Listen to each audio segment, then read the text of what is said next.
And in Heels is a motivational, inspirational, and educational podcast for women entrepreneurs. Let's learn from each other, laugh with each other, and support each other so we can all succeed together. And just remember, women can do anything, and in heels. Hi, everybody, and welcome to And in Heels. Today, we are so excited to welcome Sandy Bean. She is with St. Pete Girl Boss and Think Being Coaching, and she is the Connection Queen and Neurodiversity Advocate. Welcome, Sandy. We're so happy to have you here today. I'm so grateful to be here today. So we have just connected today personally for the first time. I've heard so much about Sandy and just could not be more honored to have you here on And in Heels. Please tell us a little bit more about yourself. Well, my background is in education. I was a teacher for almost 20 years. I have 4 kids, all of whom are neurodivergent. My specialization is in gifted children, and I was a gifted kid when I grew up. Well, I didn't really grow up, but I got older. So Don't we all? Exactly. Yeah. So I was late diagnosed with ADHD. So it was an interesting journey because as I taught and raised my kids, my one daughter had a mental health crisis, which kind of led me into where I am now. So I'm an ADHD coach. I do a lot of speaking and advocacy, and I work with a lot of women. I have a community of almost it's just over 7,000 women in St. Pete Girl Boss. Wow. A Facebook following of close to 100,000. That's an accomplishment. It's Good for you. That's amazing. You know, I just show up and help people feel seen, and then they tell their friends. It's when something hits, people need it, then they just come, you know. I love it. Yeah, it's wonderful. I love that. I'm really, really lucky, and it's been a fun journey where recognition is coming in, and all I'm doing is just being me. So it's a lot of fun. That's a gift. Yeah. That is a gift to be grateful for. It's been a blast. You came up in a conversation the other night. I was at a networking event in Tampa, and somebody said, I forgot what it was. Something at Girl Boss, will you go with me? I said, yes, because she's going to be on my podcast next week. And I definitely now need to make it a point to get to an event because I've been wanting to, and I've been watching from afar, and just life never, gave me that ability. And now I'm going to make it a point. It's front of mind. Which I'm means so I'll glad. probably be there because we do everything together. Well, I'm very glad. Every generation, right? Exactly. Every generation. There's a whole lot of different ladies that do all kinds of different stuff at all of our meetings, and we try to make them as regular as possible. And we have our core group that's there almost all the time, but there are so many people that just come when they can.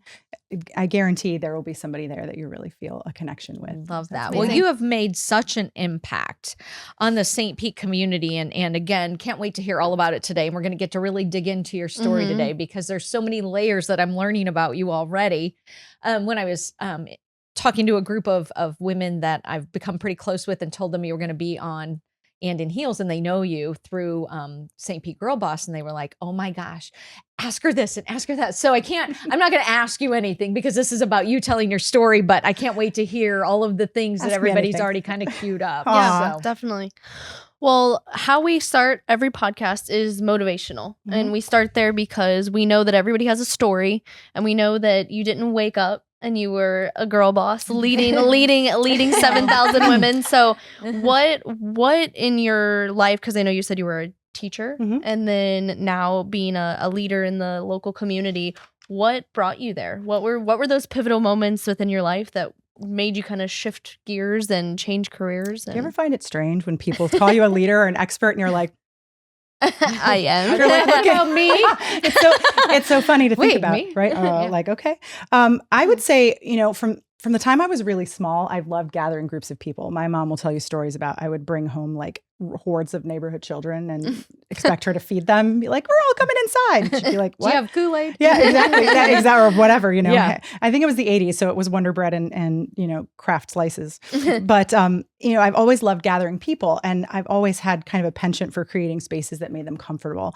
And so as I progressed and became a teacher, that was always, there was this joke that, that if that kid's having trouble, just give him a bean. She'll love them and they'll be fine. So I always had this sort of band of merry misfits, I guess, in my homeroom. All of these personalities that seemingly would not fit together, and then they were just great. And so I had so much fun kind of looking at like, well, why does that work, and how do we motivate people to work at things and to find value in things that maybe seemingly on the surface, like writing an essay, don't have relevance or value, which obviously we know that, but in 7th grade, no one cares.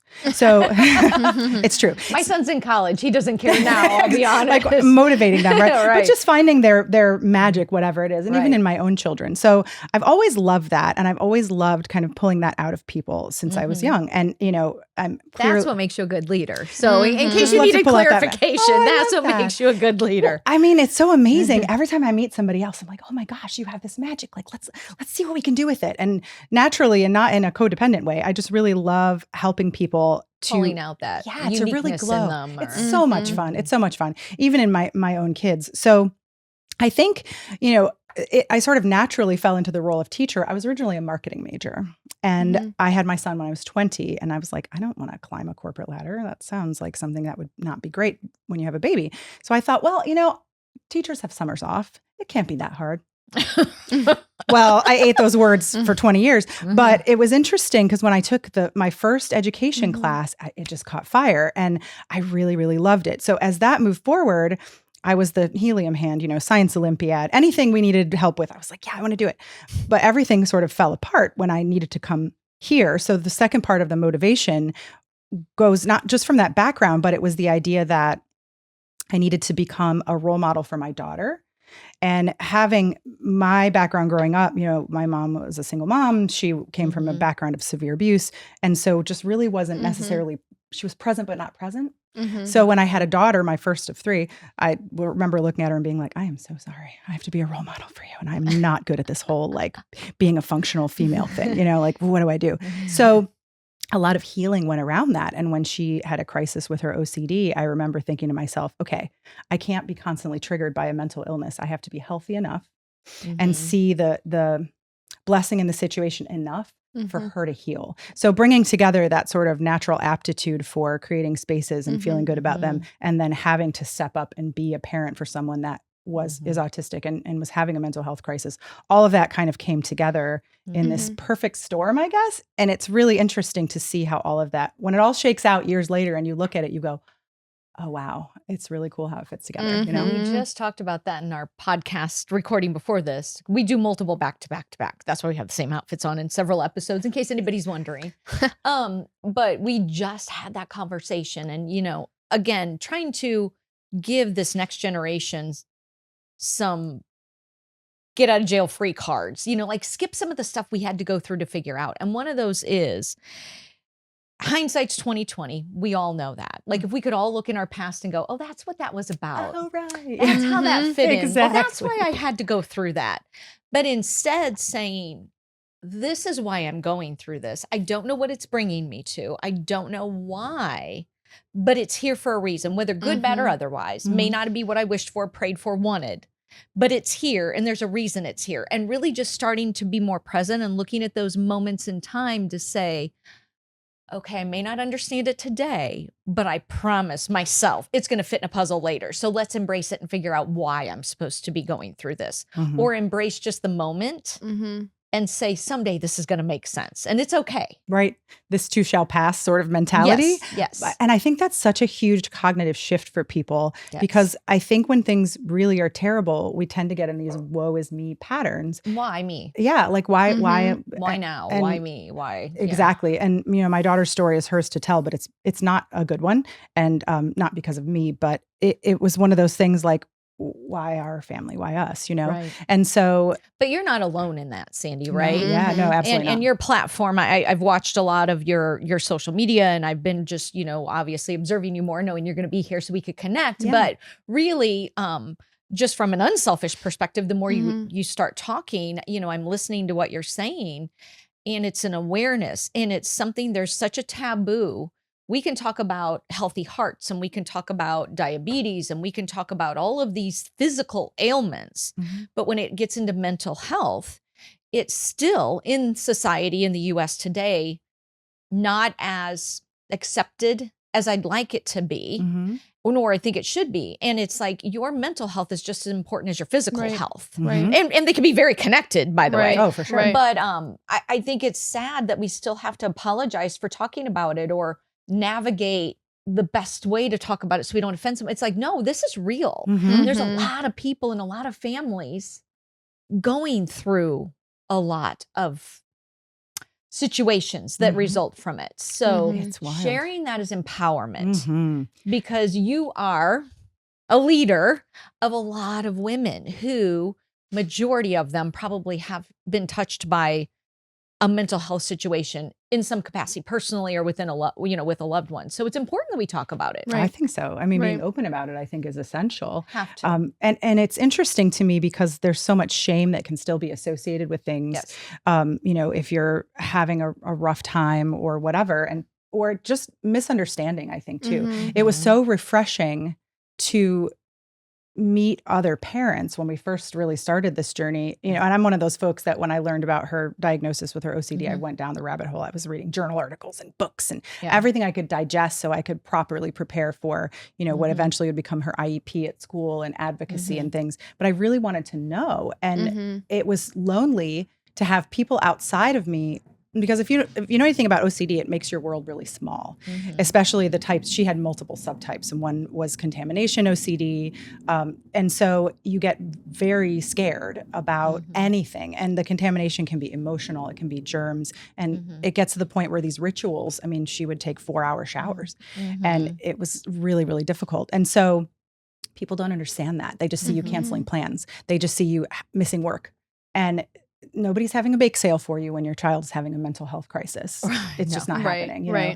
But the difficulty in navigating all those pieces is just as present as if you have a child with a physical illness. And I will say that the scariest realization as a mom is that the most dangerous thing to your child during a mental health crisis is themselves, and you cannot protect them from themselves. At some point, they will be alone.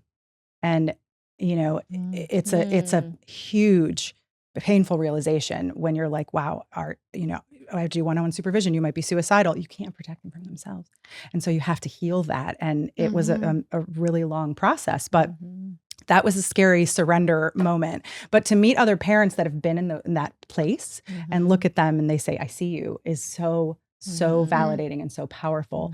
And what I noticed in those spaces is the power of community, which is really part of what I, really preach now, is every ecosystem, every organism is part of something. There's nothing isolated. And yet we're expected to navigate these circumstances like birth, like illness, like a business, which is essentially a birth, right? All by ourselves. A painful one sometimes, but yes. Exactly. All by ourselves though, right? Yeah. So, Yes. and if we don't, there's something wrong with us. Right. You know? Right. So, well, and there's so much judgment. I think 2 of my children, have suffered from different types of mental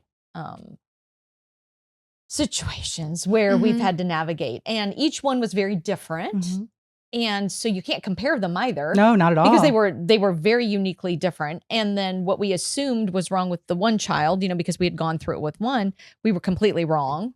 And once we got the official diagnosis, we're like, that's what all that meant all that time. Then you start to put the pieces of the puzzle together, and I'm like, I just thought they were really type A and really, particular. And, and then you start to realize, no, those were habits from this condition. And we didn't know. We did not know. And unfortunately for the last child that was diagnosed, he was 20, because all that time we didn't know. It's such an interesting phenomenon, isn't it? Yes. My son actually just found out that he has ADHD. He's 25, not too. I was like, we're the same person, so I don't know how we didn't figure that out. It's kind of wild. It's some of those. I'm like, oh, but my oldest daughter, was diagnosed with autism at I think 15 or 16, and looking back, I'm like, how did we not know? Like, I'm riding your scooter in circles in the driveway and just all these. No. And I think as a parent, especially with mental illness, I think as a parent, the cognitive dissonance in wanting your child to be well and them not being well is so strong. We will explain away everything until it's staring us in the face and we cannot deny it any longer. And I think some of that difficulty in navigating that is the stage in life they're in, because I did not have mental illness growing up, and I was a difficult teenager. So let's go back to that story. Right. So no mental illness, maybe a lot of attitude and a whole lot of, rebellion. Sass. Yes. But, one could say, well, that was a really difficult child. Mhm. Admittedly, with no mental illness. So a lot of the excuses I guess we made for the one child particularly was, he's kind of like I was, he's rebelling, he's doing these.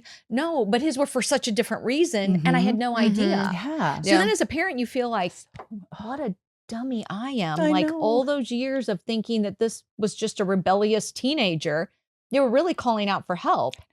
And I didn't know. Mhm. And then there were different circumstances that came up that finally made us realize, or helped us realize, I guess I should say. So as a parent, you do kind of like self-examine, like, really, Like, how did how I did I- not know? But again, hindsight's 2020. Totally. And I see you. Yeah. And that is a hard position to be in, to go, wow. And I think that was where my healing Mhm. Yeah. really started to come in, because I thought, when the behaviors that she would display were awful, like the screaming, the meltdowns. Right.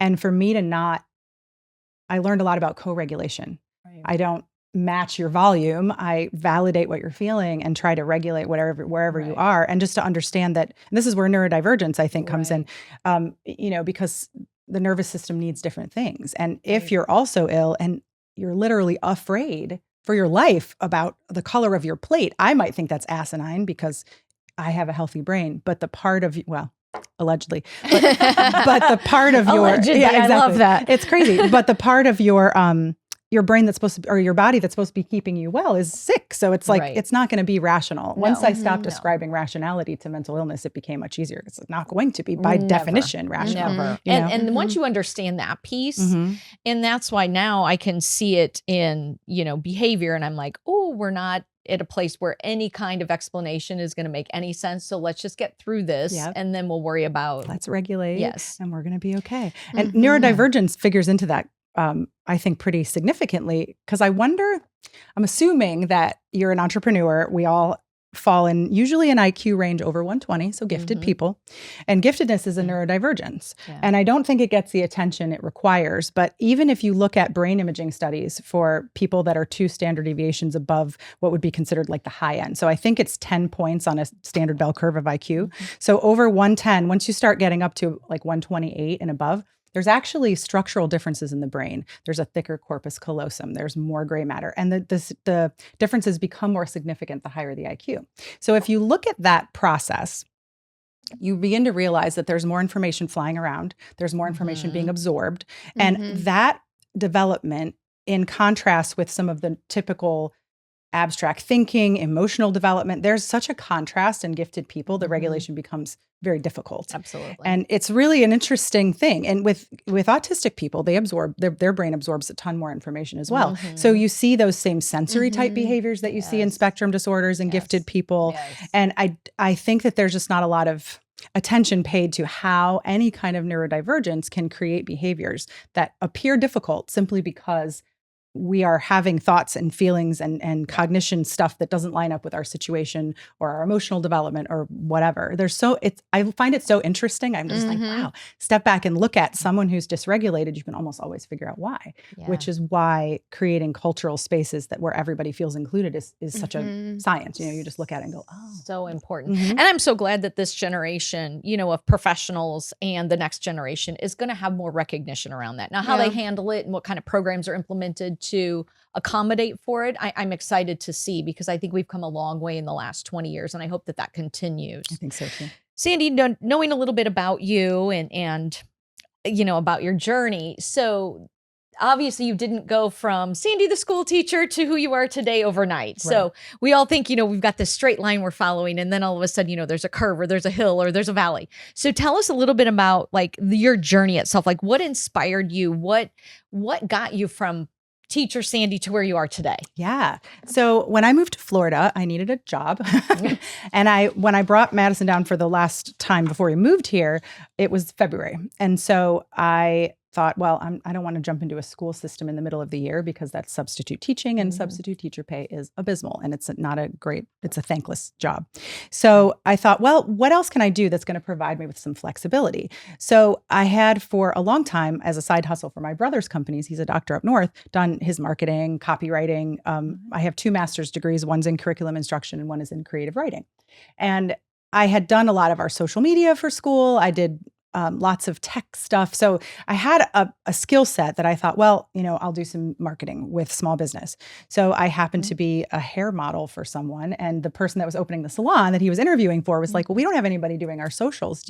Are you interested? And it was a salaried position. I was like, yeah, absolutely. Perfect. It was wonderful. So I fell into it. That was fate, just like helping you out it there. was wild. Yes, I mean, yes. because I'd never met the gentleman and he was wonderful and he had an MBA. So he taught me so much. And it was in a central part of downtown in St. Pete. And there were a lot of other small businesses in the area. And part of my task was just to try to create some community around this new business. So I just started going into little shops and meeting people and asking them, well, what are your initiatives? What are you working on? How does that overlap with what we're doing? Let's create some stuff. So, I started doing events in the district and just meeting folks, it was a blast. And I had a decent number of clients when COVID hit. And nobody was outsourcing any marketing. Nobody was doing business at all. Right. And when, things started to open back up, outsourcing any of that just wasn't in budgets at all. Nobody was really hiring. And so I thought, oh gosh, well, what am I going to do? It's funny because I sat down and wrote out the plans for what I'm doing right now, but didn't do them. I was like, I'll go back to teaching. Now it's very different. So I come from Ohio, Northeast Ohio, and the district I worked in up there had a lot of resources. And I was there for so long, I had carte blanche. It was like, cool bean, do it. Everybody called me by my last name. Do what you want. Here's some money. It was great. So I was a national lecturer. I taught at universities. I did all these wonderful things. And I was so excited to bring my body of work here. And here I was just another anonymous person that worked at the school. So it was strange and humbling. But when I got into that classroom, it was a self-contained 4th grade classroom. I loved all of those kids. But what I realized was here in Florida, the opportunities and the accommodations for kids, gifted kids with neurodiversities, there just weren't resources. There's like 2 special ed teachers for the whole school. The gifted program was, I saw ways that I felt I can improve upon them. Plus, the salary is half here than it is where I was from. As at the top of the pay scale, I think is $42,000 in my county, which including, you have to have a master's and all these endorsements. It's bananas. Yes. So at the end of the school that could year, be a whole podcast on itself, Sandy. Girl, let me tell you. And these are the education system in Florida. We're not going there. Yeah. Boy, I have opinions. When you do, let me know. We're from Illinois, so we have one of the best education systems in the country. So that was a definite surprise for us I when we homeschool when we all moved to 3 of my Florida. kids. Yeah. It wasn't like that at first. Yeah. It was a surprise. And there's some really fantastic educators, but I think not the individuals themselves. The system, overall system is huge. Was yours by county in Illinois, like the way that they zoned? We were by town and city. We were down to townships even would have schools. Now, sometimes multiple townships would combine if they were small enough and rural enough, but very well funded, very well paid, very well distributed so that the classrooms weren't overly, and the schools weren't overly crowded, but yet they all were able to have sports programs and arts program and music program and all the things that make humans diverse. Right. And they were funded in a way that was sufficient. Yeah. Sufficient that's the thing, isn't it? Yeah. And so what I realized was that, in their effort to cut costs, they were trying to make teachers almost like a machine, right? Everything was scripted. Everything was very prescribed. I worked in a great building. I liked working there, but it was just a matter of I couldn't be as effective as I knew I needed to be. Right. So I taught summer school that year. And after summer school, I left and started a consulting agency to be able to work with schools and individuals to work with gifted kids. I wrote enrichment curriculum, and I had a couple of really awesome big ticket clients, $20,000, $30,000 contracts, and it was fabulous, but it still felt like it was hard. It was, and I wanted to work with kids if I was in that arena. And that was the tough part was like, how do I find, I didn't understand anything about branding and marketing. Like you think, oh, I'll start a business and people will come. No, they won't. Like Field of Dreams. Exactly. Build it and they will come. No, not always. Yeah, no. I so wish everywhere I went, people were like, that's such a great idea. But I'm like, well, why is it not happening? Right. So that's when I decided, well, I guess I probably need to do some networking. So I went to one of my first networking groups and I thought, oh, here's where all the gifted kids ended up. They're all here. I found my people. Right. And that was sort of just the beginning of realizing that I wanted just dedicated space for women because the mother and sister wounds that run so deeply within a patriarchal system that's capitalist are very deep. Yeah.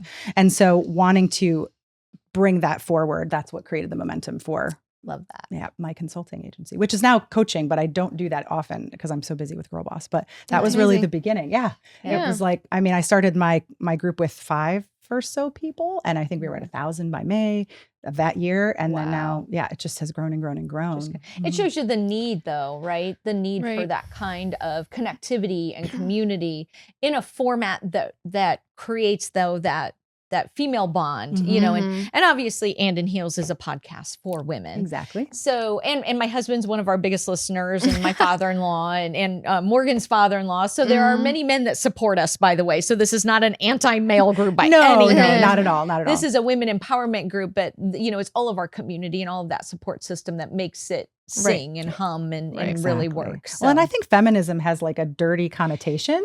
It's like people look at it and they go, that's very militant. And it's like, well, no, like it's really just about all of us having access to our, even men, our full range of emotions, our full range of opportunities, all of us in our zone of genius, right? Well, and I think when you look at female business owners as a whole, we have gaps. We have lack of resources. We have less recognition. We have less opportunity.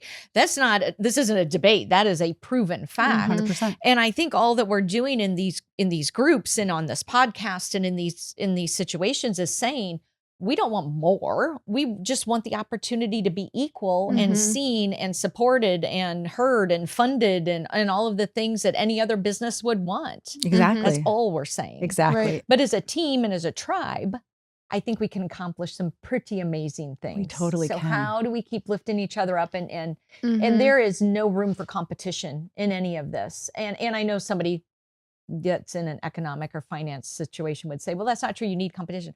Of course, you need healthy competition, but we all need to be supported. There's room for growth and for success for every business out there. Everywhere you go. And I think one of the things we don't really think about, like, just for example, credit, right? Women couldn't get credit cards till what, 1974? Right. So my mom was already almost 30 by the time she was even able to have her own credit. She had no idea how it worked. By the time I came along, it was like, get a credit card, charge it up, pay it if you want. Like, no. But all those types of, even if you Googled, I love the Financial Feminist podcast is great. She, in her book, her first 100K, I think her first name is Tori, talked about how when you Google women and money, you get a lot of budget tips. You get a lot of scarcity, like, oh, take care of that. Don't spend that. Yeah, don't go to Starbucks and get that coffee every day. And yet we are the central part of our family's spending and budget, but we're taught to feel shame about it. And we're not included in conversations about investing, about credit, any of that. So there's this subconscious what's the word? Sexism that we all have lived under, and we feel imposter syndrome all the time because we're showing up in rooms we weren't even invited to until recently. And now we get there, and you know, no matter what, if the system hasn't changed, we're still showing up to a room that was not created with us in mind or with us there, even if the door is open now. So deconstructing some of those systems becomes very important, and that's where the collaboration comes in. There is no, like, once you get in your zone of genius, we could all do the same thing for work. Like, I love all the women that run networking groups in this area. They're amazing. I love having them at my stuff. I will all day long tell you what geniuses they are because they're different than me. And there's no, like, whatever. If we could all come together and support each other, it creates like that ecosystem that we can sort of dismantle what isn't working and start to have conversations where, you know, egalitarian empowerment. Yeah, 100%. 100%. So our next piece is education, which I know that you said that education thing. Yes, definitely. And that you've done a lot of research, obviously professionally, but then personally based on your circumstances at home. So what are things that you like to do to keep up to date, whether it be personally, professionally, just to personal development, business development? I love taking classes. It's like if degrees were free, I would just have so many. And they're not, unfortunately. No. Although Cornell, for anybody listening that wants an entrepreneurship certificate, Cornell University has one. It might be for women, I don't know, but it's definitely for entrepreneurs. And you can apply for it, and there's a wait list. It takes a few months, and they are actual Cornell classes, and they're fabulous, and it's free. And it's sponsored by, I think, Bank of America. It's really, really great. I love podcasts. My kids think I'm insane because when I drive around, I'll like have no noise in the car. I'm like, you don't understand. There's noise everywhere. I need quiet. But a podcast I can get behind, you know? Yes. So I love, you know, it just depends on what I'm kind of in the mood for. I was listening to Biz Chicks on the way here, and just consuming all of those kinds of stories and reading. I love Chris Voss. I love Daniel Pink is really good. It just depends on kind of what I'm in the mood for, and conversations. I just watch people who are doing it right. I never am intimidated by that. I want to know them. Right. I'm like, tell me how you do that. Let's talk about tell me more. How can I support you so that I can learn from you? But that's the shift. When we all make that shift and we learn to embrace each other instead of competing with each other, that's when we all grow. I love that. Yes. It's so much fun. And you can learn so much just, like I tell my youngest, Viv, she is so brilliant. I'm trying to teach her the difference between wisdom and intelligence and, potential. And even people that, are not as far along in business or younger or whatever, there's wisdom that's going to come from their situation. And them just being outside of me can give me observations. Conversations are so incredibly powerful. It's incredible. So books, I don't know, whatever I can get my hands on, honestly. And learning from each other. I love that. Yes. Yeah. And YouTube University, of course. They're like, I don't know how to do that. I'm going to go on YouTube. It's amazing what you can learn on there. It's wild. It is.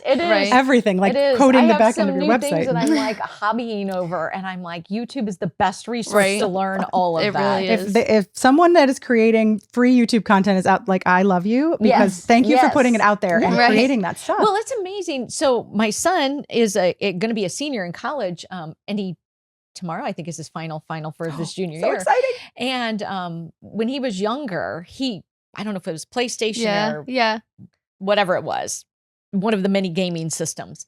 And one of them just wouldn't work the way he wanted. And finally, he's in there just having a fit one day. And I'm like, oh, he's arguing with the whatever gaming system. And he comes out and he goes, okay, I got it. I said, you got what? He goes, I fixed it. I said, how'd you fix it? He goes, YouTube. Yeah, exactly. You can learn anything on YouTube. I got to hang shelves on YouTube. Like, stretch out my high heels with a hairdryer and socks. I'm like, I don't know that I would have tried to fix a gaming system, but glad you did it. Yeah, exactly. And it was successful. No more yelling and arguing with the gaming system. I think one of the things that we have to learn too with our educational stuff as we learn is this idea that perfectionism is not your friend.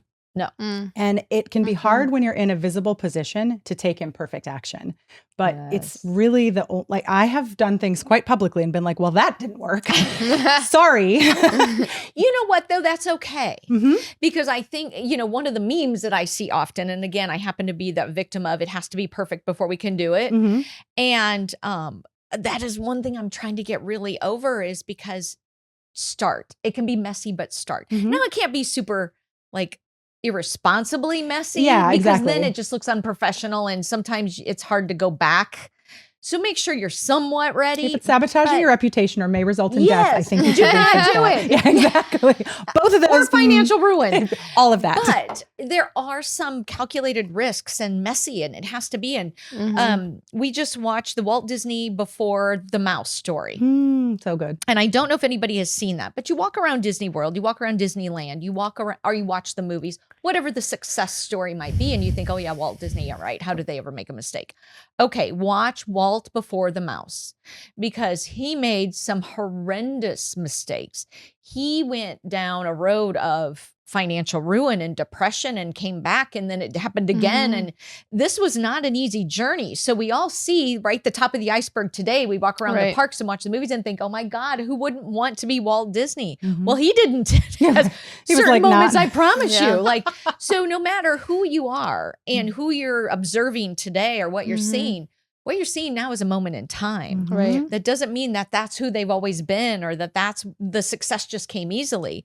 There's a lot of messy in the middle. Such an evolution. There's a lot of mistakes. Remember when our kids were learning how to walk? Yes. Remember the first time they bailed and hit their face on something? And if we would have picked them up at that point, or you would have said, yeah, this walking thing, it's really not for me. I'm sorry. Done. Yeah, exactly.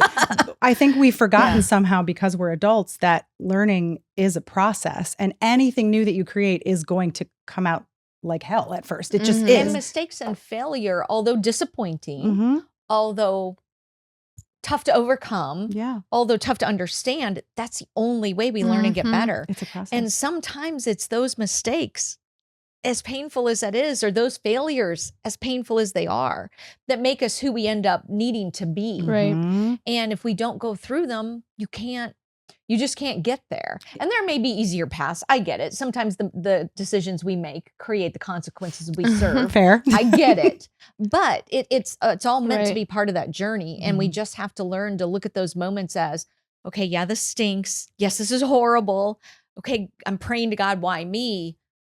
But at the end of the day, reflect on, okay, but why? And what can I take from this to move forward and be better tomorrow? There's 2 resources as we move to the next thing that I think Dan Pink has a book that's The Power of Regret, I think is the name of it. He talks about an exercise in there where you write down some of your greatest regrets and then spend some time reflecting on them, because so many people are like, no regrets. And it's like, well, I mean, that's not realistic. There are going to be things that you're like, ooh, that was not a good decision. But right. But or it's like, okay. Exactly. Yeah. So it's the reflective process. Yes. And I think that you have to have a certain level of vulnerability and of inherent self-worth to be able to reflect on your regrets and have some self-compassion. That's my ADHD diagnosis actually really helped me have more self-compassion because I could understand myself.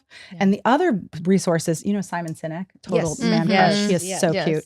The Power of Why. So going back to your conviction about why it is that you're doing what you're doing. And for some people, they're like, oh, I don't have a big mission. I don't have a big central why. I guarantee you do. It doesn't have to be something like you want to change the whole world, but why is it personal to you? Why do you care? And why do you get up in the morning? Exactly. And how does it feel for you? I think we live in our heads so much, we forget to connect to our bodies and if we feel joy and what brings us joy. And, really that's guidance. Our emotions are guidance into what your magic is. So if it feels good in your body, you can get out of your head and just understand that that's for you and that's your why, then that's good enough. You really have to have that. Sandy, I could literally talk to you for another 2 hours. So good. But unfortunately, we are at the end of our episode here. But you've been an amazing guest. And we hope to have you back very, very soon. All the time. I will leave 20 minutes earlier now knowing that. No, you're fine. You're fine. Nobody here even knew you were late. Fair. But if they know me, they did. They did. They knew. That's okay. So what is the one thing, obviously you have so much to offer, so this is going to be hard to narrow down. But with our listeners, and anybody watching on video or anybody just listening today, what is it that you want to share with them? This is the leader of Girl Boss, someone who has gone through a lot to get here, this top of the iceberg scenario. So what is it that you would like to share? We've actually covered it pretty well, but it's collaborate. So every successful species and ecosystem is interdependent and interconnected. So getting familiar with and comfortable with your own zone of genius. What's your zone of genius? So that competition just literally isn't even possible. And then take from that place, you can begin to lean into your self-worth. It's absolutely important that as women, we have got to work on our self-worth. It's something that just being born female in the society we live in, we already feel lesser. It just is what it is because and imagine if you're a woman of color, it's 1,000 times worse. So we have to work on that. Or in different cultures. Right. Or neurodiversities, all of that. So healing, then allow yourself to garner respect and visibility and understand that that's just part of your journey.